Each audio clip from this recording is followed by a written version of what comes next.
story is from 2018, but people who work at civil hospitals say that time inside one part of the building stopped back in 2009. Civil Hospital's old operation theatre, Block C, still appears on official maps. Yet, security guards refuse to even look down that corridor at night. On paper, the reason for its closure is simple: structural damage. But the night staff knows the real truth. It wasn't the building that broke. Something else did. It all started with table number 7. In 2009, at 11:40 p.m., an emergency patient was rushed in. Her name was Zainab. She was 19 years old. A horrific road accident had torn her abdomen open, and internal bleeding was severe. She was taken to Operation Theatre Block C and placed on table number 7. The surgery continued for nearly 4 hours, and everything seemed to be under control. Then, in the final 20 minutes, the power went out. The entire operation theatre fell into darkness. Only the steady beep of the heart monitor echoed in the silence. The generator took 7 long minutes to restart. When the lights finally flickered back on, Zainab was dead. But her death wasn't the most disturbing part. Inside her open abdomen, the surgeon found something that made everyone freeze. It wasn't an organ. It was a small, black, flexible mass, like melted rubber, but it was moving. Slowly, as if it were breathing. The surgeon lifted it with forceps and placed it on a metal tray. He turned away for just a second. When he looked back, it was gone.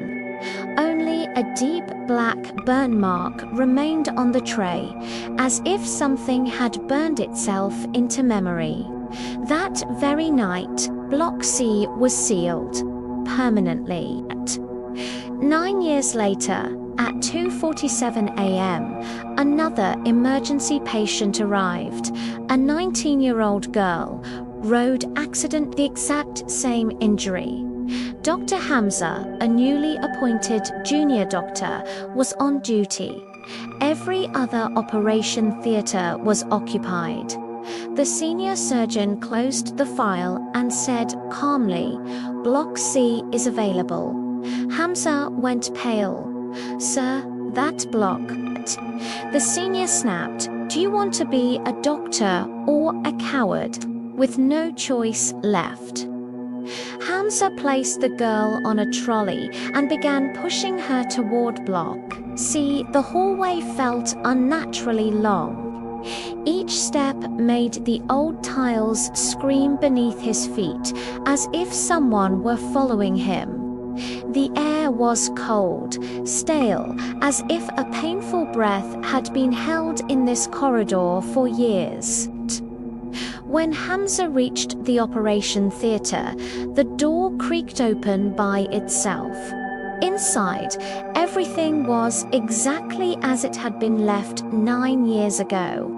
Dust-covered instruments, rusty tools, and in the center of the room, table number 7. As soon as the girl's back touched the table, a low, broken whisper rose from beneath it. "She's here to take my place." Hamza froze. "Stress," he told himself. Just imagination. He began the surgery. The first incision. Blood poured out, and with it, that black mass emerged again. This time, it was larger, more alive.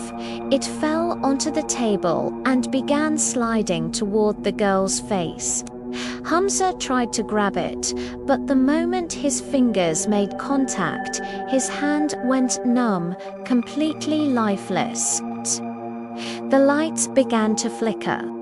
The heart monitor spiked violently, then went flat, but the girl's eyes stayed open. She whispered softly, "Doctor, this table. It doesn't want to let me go." Hamza stepped back, and then he saw them.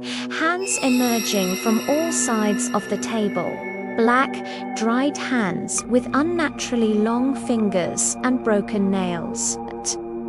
Each hand held an old surgical tool-rusted scissors, dull scalpels. One hand grabbed Hamza's throat. Another pressed into his abdomen. A third began cutting into his arm, as if trying to make him part of the table itself. Then Hamza noticed someone standing in the corner. It was the old anesthetist from 2009. His eyes were completely white, his mouth wide open, and from his throat, that same black mass was slowly crawling out. Hamza tried to scream, but no sound came. He looked down. The girl was gone. Now he was the one lying on the table. His abdomen was open.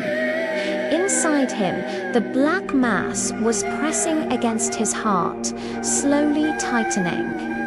Then a voice filled the room, a soft, tired voice, Zainab's voice. "Take my place now. I'm exhausted. I've been trapped here for 9 years." The next morning, at 6:15 a.m., hospital staff broke down the door. Inside, they found only one thing: table number 7, and on it, a new body bag. The tag read, "Dr. Hamza, cause of death, intraoperative cardiac arrest at 3:17 a.m." But the body bag was empty. Even today, Block C remains closed. But hospital workers say that at exactly 3:17 a.m., if you walk past that operation theater, the door sometimes opens by itself. And if you dare to look inside, you'll see someone lying on the table, someone with your face. And if one night at 3:17 a.m. your phone vibrates and the screen shows only one message: "Table No.7, patient ready." Remember this: that message did not come from you. It came from the table. Thank you for watching. Don't forget to like and subscribe for more stories that will keep you up at night.